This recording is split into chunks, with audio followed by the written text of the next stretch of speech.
Hey, are you ready to grow your business? You have checked out the number one resource for business leaders, entrepreneurs, startup founders, and managers.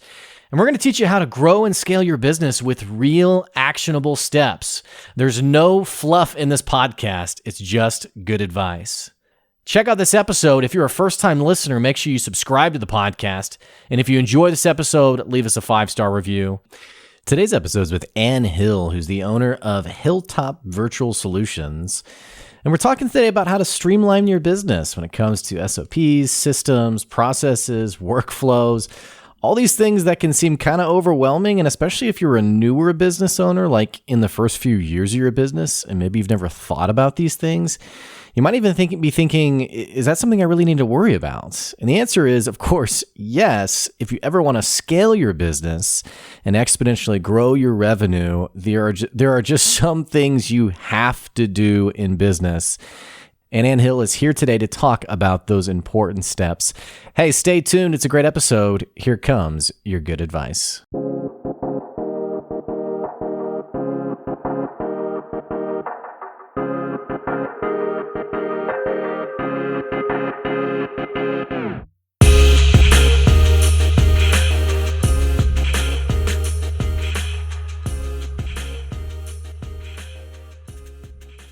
Hey, welcome back to another episode of the Good Advice Podcast. Wherever you are in your business, you've probably gotten to the point where you've thought, hey, this thing's a lot more complicated than simply selling a product or service. In fact, if you've found your business growing in the last year or two, you've probably found yourself thinking, okay, how do I actually organize this thing? How do I actually run this thing? Don't even get me started on managing people. What does it look like to hire effectively and actually put people in the right job, give them the right responsibilities? There's just a lot going on in growing a business. But fortunately, we're going to be talking about how you can better organize your business and, more importantly, develop the processes that you need to actually make it a well-oiled machine. You've heard the expression working on your business rather than working in your business. You've probably also heard the expression running your business versus letting it run you. We're going to be talking about that today. I'm sitting down with Ann Hill. She's the owner of Hilltop Virtual Solutions, and we're going to be gaining her knowledge and expertise on all the things we've mentioned so far. Ann, it's so great to have you on the podcast today. Hello, it's great to be here. Well, I said a lot right there. I mean, we all know that business ownership is very sexy on social media, but realistically very clunky and challenging and oh God, it's burning down. Fortunately, it sounds like you offer something that many business owners need, some much needed clarity in how the business is run. Tell us a little bit about who you are and what you do for a living.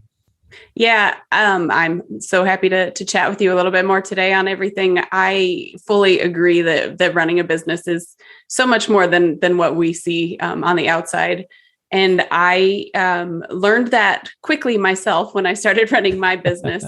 I started off in a business that I classified as just being a general VA. I didn't really know what the online space had to offer. My background prior to starting my business is as a physical therapist, and I got burnt out from the healthcare industry, was looking for something new. But while I was a physical therapist, much of that experience actually was more as a rehab manager and managing teams, managing people, managing financials, managing all of the things that come with running a business. I just didn't necessarily correlate it originally when I was looking at starting my own business. And so I started off as a general VA and just kept finding myself wanting to do more and be that manager and get back to that management level. Was this wild? Because you did 15 years in physical therapy. I mean, totally leaving that and doing something. Was it scary? Was it? Because a lot of people listening, I mean, they've maybe been in an industry for, just like you, over a decade, sometimes even 2 or 3 decades. Yeah. What was that like? It took me, so in all honesty, it took me a year and a half of technically being a business, quote unquote, business owner. I had my EIN. I had, started my business, but didn't necessarily know what I was doing with it yet. Sure. And that was about a year and a half that I did, in some ways, a little bit of both. I worked as a rehab manager and was running a business, a very small business at that point in time, just based on time. But it was a little scary. It took a lot of convincing. I had mapped out in my mind, like a 3-year plan of when I was going to quit my job.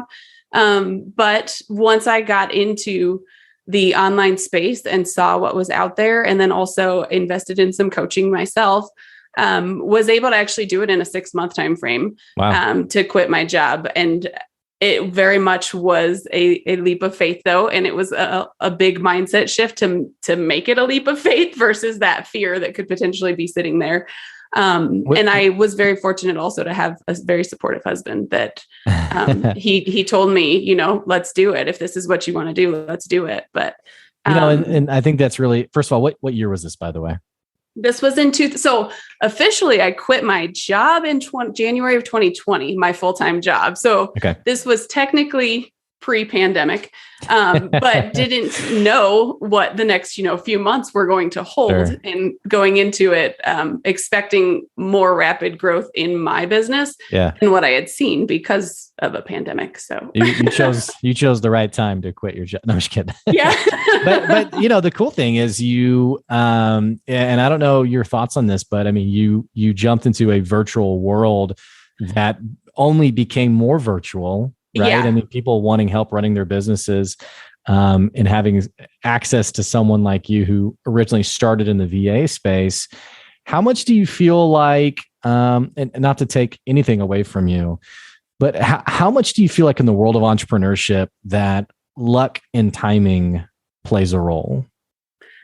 I think that it's one of those things that it's always hindsight is 2020. So looking back at it, I very much feel that I was fortunate that I did get a little bit of a jump start on learning what the online space had to offer and what was possible to do virtually versus being physically present in an office. Sure. When I started my business and realized the importance of networking and those sort of things, I had joined a networking group that had a lot of local businesses. I had joined a local networking group. And so even there I had started, and this was in 2019, I had started with some of that education of what the online space and what you could do virtually versus being in person in an office. So I did have practice, I guess, going through some of that sure. Transition with clients.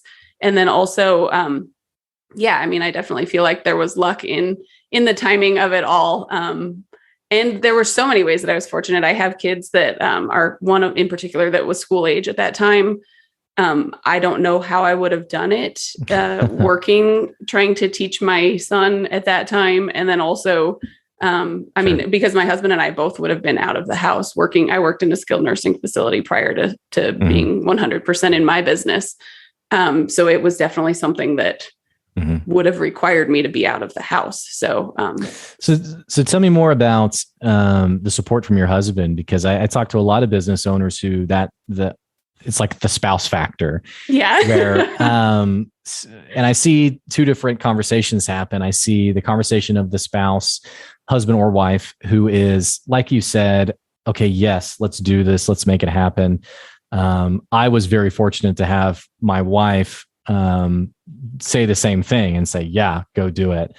I've known other people that the conversation is very different. It's kind of your stereotypical, okay, what are you doing? Get a job, Right. So like, was there like an entrepreneurial ambition in the family that made the husband? No, not at all. So no, Okay. no, my husband and I both have always had, the typical 9 to 5, go to work type jobs, employee type jobs, prior to me starting my business. And like I said, I had just gotten completely burnt out with the healthcare industry. After having kids, I just wanted to have some of that freedom and flexibility with my schedule again. And I just wasn't getting that. And I think also, I didn't have any idea what the entrepreneurial world was going to look like. In all honesty, I'd never considered starting my own business. In fact, I wanted to run as far away from it in the physical therapy field or in the physical therapy space, because everyone initially thought, oh, well, you can start your own business and be a therapist still. And I was like, no, I want nothing to do with the healthcare industry. I want to walk away from healthcare completely and see what else is out there. But yeah, my husband, I was the primary breadwinner, still am the primary breadwinner. And so it was, replacing a full-time income that was a good income. It was supporting our family. So it wasn't something that I could just be like, oh, let's dabble in this and see how it goes. It was, I needed his support completely. I couldn't have done it without having his support. Yeah. Well, so, and you mentioned also that you weren't, even though you were leaving that industry, you were taking a skill set that didn't necessarily realize, this is actually more applicable beyond the industry. Talk to me a little bit about how the business evolved and became Hilltop Virtual Solutions. Yeah. So I had started off, like I said, as just but as a general VA. And I really dabbled in a lot of different areas of business. I had done some social media. I had done some website design, which I don't feel that I'm good at all. So I try not to do that now. And I did even some podcast management. And I had found that what I really enjoyed was getting more into that management side, looking a little bit more at what businesses needed on the back end of their business. I would dive into a business and say, what's your process on this? As I'm trying to learn, what they need me to do and how I can help them. And I found so many times they were like, I don't really have that figured out yet. What process? Can you get that set up for me? Right. Was this surprising at all? I apologize to keep interrupting you. Was this surprising at all? You're brand new to the world of business ownership, so to speak. You've started your own business, or at least I'm totally projecting on you, by the way. For me, having not been in business and then getting in business, I just kind of assumed that everyone had it all together until I started talking to people, and I was like, oh wow, no one really knows what they're doing for the most part. And so I just wonder, as you started having these conversations, was there sort of this, oh wow, there really is a lack of process and organization, especially you yourself coming from a business where you had been managing a lot of that. I'm just curious about as you started getting into it, kind of your mental just realization that you had something to offer there. Yeah, it definitely was one of those things where I was noticing more and more with each client that I worked with that they were lacking a lot of that organizational structure, not necessarily knowing what their numbers were, what their metrics were that they needed to pay attention to, and then also not reviewing them on a regular basis. So those sort of things were always areas that I would jump into a business and be like, oh, hold on, let's get some of this in place so we can really grow from here, and really taking on more of a role than what their typical or previous VAs would take on, to help get some of those things in place, and just the detail of what I would be asking them, and they weren't expecting it from a VA that they would be bringing on. And then as I learned more about the online space, I found more of that online business manager or operations role, and went through a certification that allowed me to even, go a step above in my learning and my knowledge, and how I could structure my business to help support others in this sort of a role in operations. So yeah, it was an evolution for sure. Where I was in 2019 is not anywhere near where I am now in 2021. And I have loved the journey thus far with it, even though it's very much of a roller coaster ride. Yeah. Well, and it's a bit chaotic to think about how I've heard this story a lot of times of someone who the business they started out to create looks totally different, even 12 months later. And, borrowing your words, that roller coaster of the evolution of the business, that can make some people very uncomfortable because the business is just constantly changing. Right. So how did you stay confident, stay, not rip your hair out I mean, like just as the business is just, just constantly changing. How do you stay centered with all that? I have had coaching that I have worked with. I continue to work with a coach that helps support me through some of that. And I also have realized through some of that coaching the importance of being comfortable with being uncomfortable. It's probably the best quote that I have heard about owning a business is that once you get too comfortable, then things get stagnant and you don't continue to grow your business. I find the same thing with clients that I'm working with.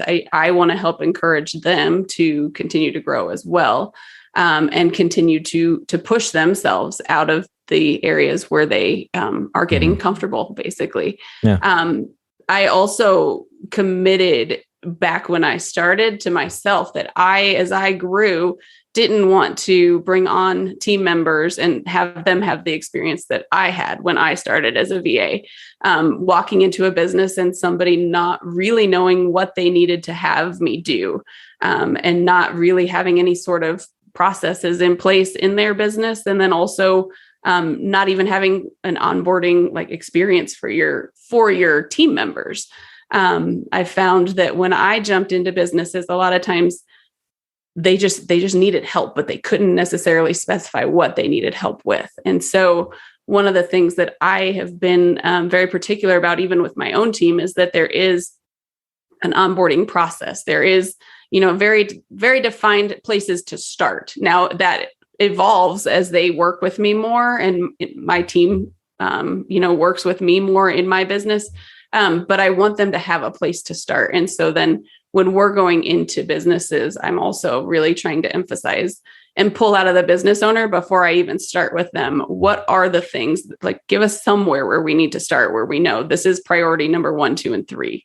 And then from there, let's see what else we find, because inevitably we're going to find more. Sure. It's just how it goes. What's your advice for the business owner? Because this is a very common point where, or it's a familiar point where, so the business owner's been selling something and it's like, oh, wow, people actually like this. And so the business starts to build momentum and it's very exciting. But then the business owner gets to the point where they wake up on a Monday morning and there's like 50 million things to do for the business. And so like answering this question of like, what's priority 1, it's not uncommon for a business owner to say, either I don't know or all of them are, because it's very personal it's personal to you. You know how important everything is. How do you help business owners wade through the mess of all the things that are going on and help them really focus on, okay, hey, this is most important for your business right now? So that is where I do a lot of work with the business owner.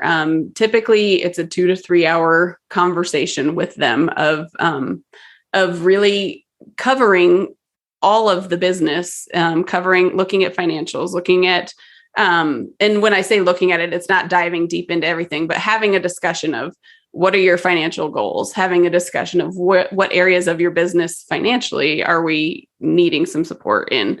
Looking at if they have brought on an accountant yet or anything like that, or where they're at with their financial side of things. It's looking at visibility. It's looking at operations. It's looking at that customer journey. And it's having a conversation over kind of 2 to 3 hours of a conversation of what's working and what's not working. And then we'll dive into that, what's not working a lot more in detail and start prioritizing things based on what the goals of the business are. And that's going to be customized with each client. Sure. It's not something that I can say, I see trends with it, but in general terms, they're trends. There does need to be a customization for that particular business owner and where their ultimate vision is and where their goal is for their business. Does it ever feel like, I know as business owners, a lot of times we can be embarrassed by all the things that are ugly in our business. How do you help business owners be comfortable, I guess, with the ugliness of it, right? Because there's 50,000 things to work on. You can only prioritize certain things at any given time. Do you find yourself having to reassure business owners or more importantly, how do you stay reassured and confident in your own business for those portions that we all have that we're just like, oh my gosh, I do need to work on that. I do need to fix that. Well, part of that is the awareness that if everything is the priority, nothing gets done. You Sure. really have to pick. And like I said, it's typically not more than 2 or 3 things to start off with. But you have to break them down into actionable items that you can actually start to move forward with.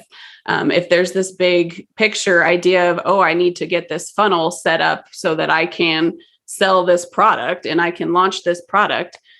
Well, if that's just the big picture topic that's always on the list, but it's not broken down into the specific tasks that need to go with that, then it's always going to be this haunting thing that needs to be done, and it's never going to get moved forward. So it's really breaking it all down to the step-by-step process in order to start moving forward.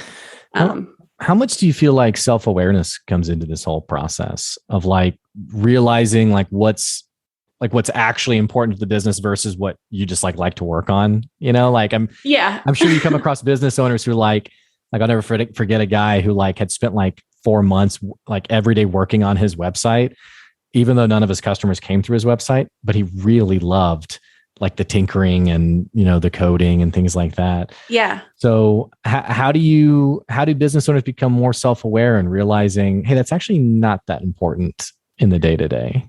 I have talked with a few different business owners where they essentially, after doing that first kind of discovery session or a couple of sessions with me, they've really wanted to pivot their business and not do the same thing anymore. Sure. Because in some ways there is some coaching that goes with it, having those honest, deeper discussions of what do you really enjoy doing? And is this what your vision is for this business or not?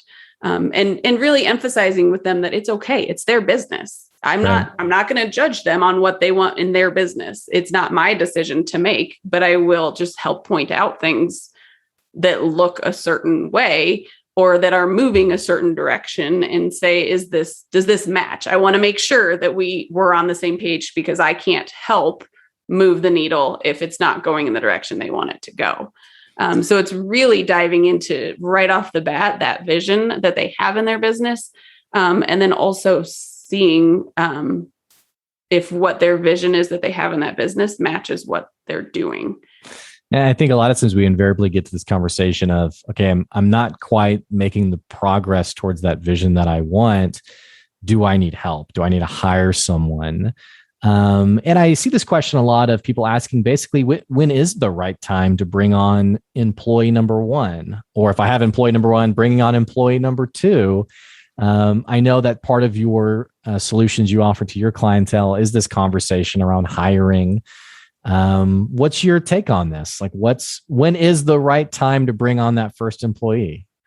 I would say, and a lot of times I'll find that, at least in the online space, it's more of a contracted team member that's brought on first versus an employee. But there's never really a wrong time to bring on an employee. You can always use more help in your business because there's always something that needs to be done or that could be getting done. But that being said, that's again where it's looking at the financials, looking at what is having an understanding of what the numbers are showing you to see, can you afford this? Can you not afford this yet? And making sure that when you are taking those steps to bring somebody on, that you are making sure that they are in alignment with what you are trying to do in your business. Mm-hmm. It's a lot harder, and you spend a lot more time and money on training the same task over and over again than if you can find that right fit from the beginning in your business. I think that's a lot of the fear, right? Is I don't want to bring someone on who isn't the right fit, or what if everyone's seen horror stories and, what if I remember a guy who was telling me a story about an employee he hired who was like, hey, are you cool if I just sleep here? And he was like, wait, what? No, sleep at your house. I don't want you to sleep here. And, we've all heard the horror stories. We all know about the really bad employee experiences. How does someone make that first hire successful? And it's kind of a loaded question. It's a heavy question, but what's been your best insights on let's make this person as successful as possible? Definitely having a values match between the business owner and the potential employee that you're bringing on. So making sure that in that hiring process, in that interview process, that you're diving into some of those important things that you want to know. That's going to be one crucial part of making sure that you have a good and successful employee that you're bringing on. Another part of that also is, especially if it is on a contracted basis, if you're getting that person through referral, or if you are getting that person who they've, had a proven track record with somebody that you know and trust, or also if you start off with them in a little bit of that project basis, like hire them for a project, test them out a little bit. It's okay to not dive in 100% right off the bat. In the online space, maybe what you need is a little bit of help with putting together a landing page, or maybe you need help with getting an email sequence written, or various things like that. Test them out. Just have them do one project for you, though, instead of going full in to bringing them on full time or anything like that. Test them out and see how they work. See if you guys are on the same page with what you're doing and how you communicate. Those are big parts of it too. Yeah, I love this concept of it being a values match. And I think about a business that did like Donald Trump greeting cards. So political or not, this guy would basically sell greeting cards, like birthday cards. And it'd be Donald Trump's voice being like, you are the best person ever. Happy birthday or something. And his big value as a business was, we just want to make people laugh. Like that's literally the only reason we exist, is for people on both sides of the political aisle to see this and find value in it. And one of the things he shared was, someone I bring on has to appreciate humor. And if they don't, then it's like, what are you doing here? Yeah. Something else you mentioned that I really liked was this advice around hiring for a specific function. Because sometimes I see people, especially if they're younger in business, they want to hire that person who can do everything. I need someone who can do everything, and they want that A+ superstar employee, or rather independent contractor who's going to magically do everything for their business.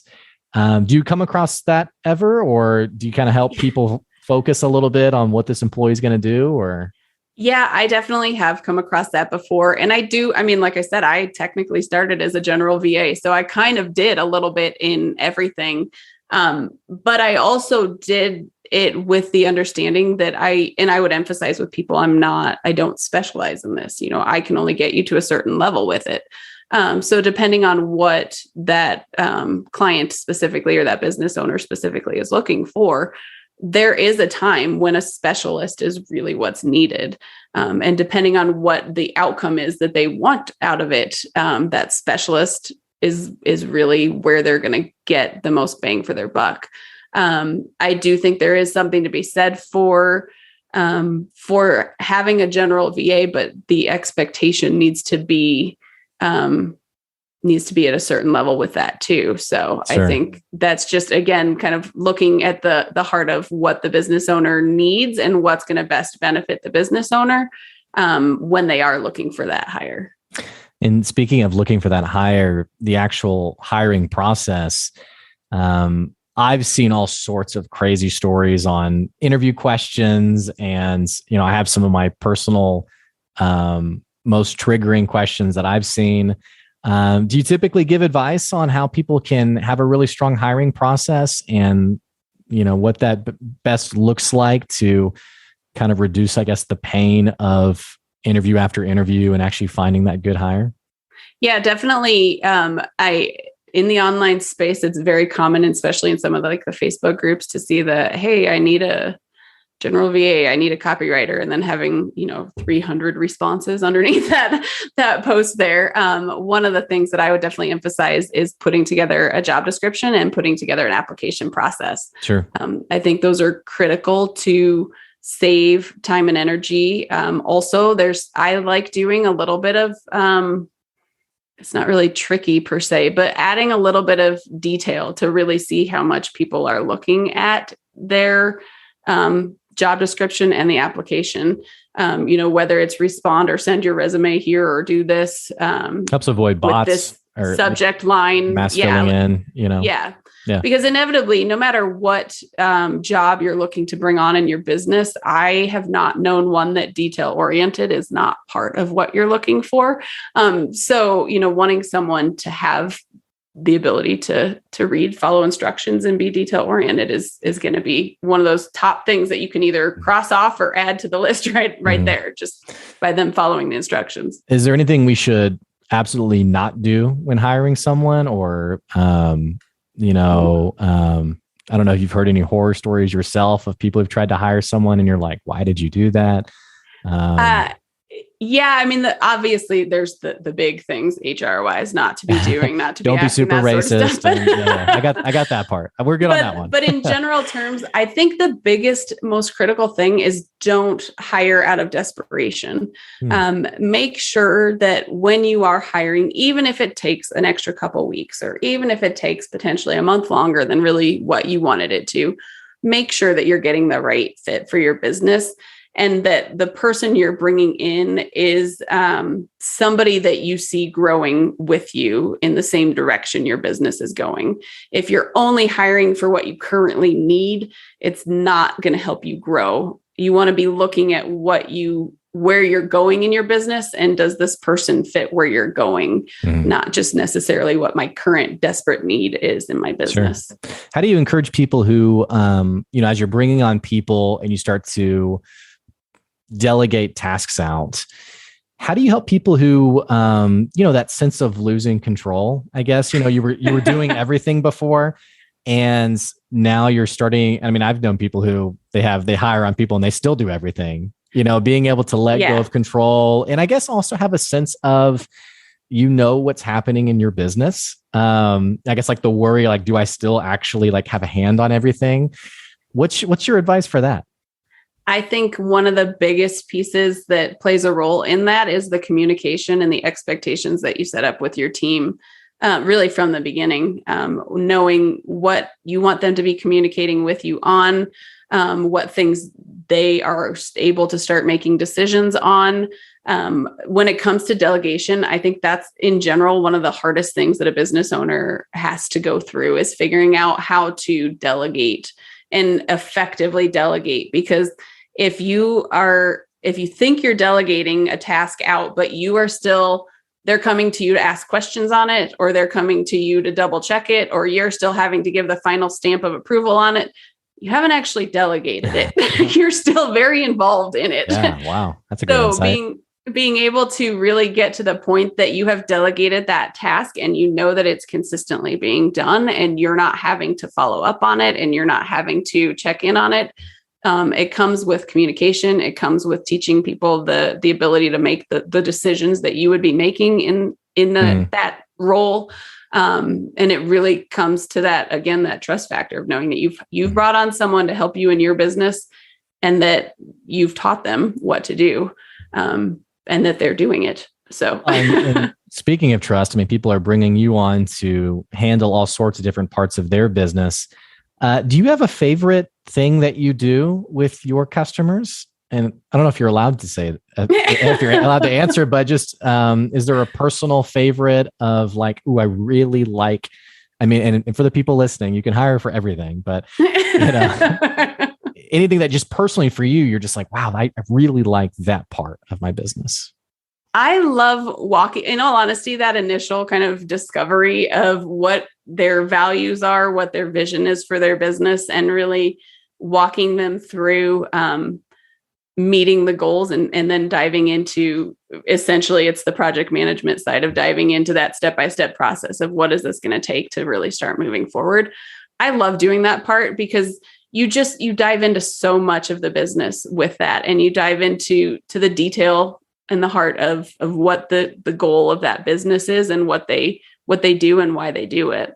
Well, there has to be a sense of excitement around, or just a sense of relief for the business owner of, oh, now I'm starting to get like a handle. Like I can visually see the business now. Yeah. Whereas maybe before you, it was, I mean, we've all been there. It was a mess, It's like, what am I working on today? I guess whatever fires the hottest. So yeah. And getting to the point where you start to see that clarity of, okay, this is being done for this reason. This is being done for this reason.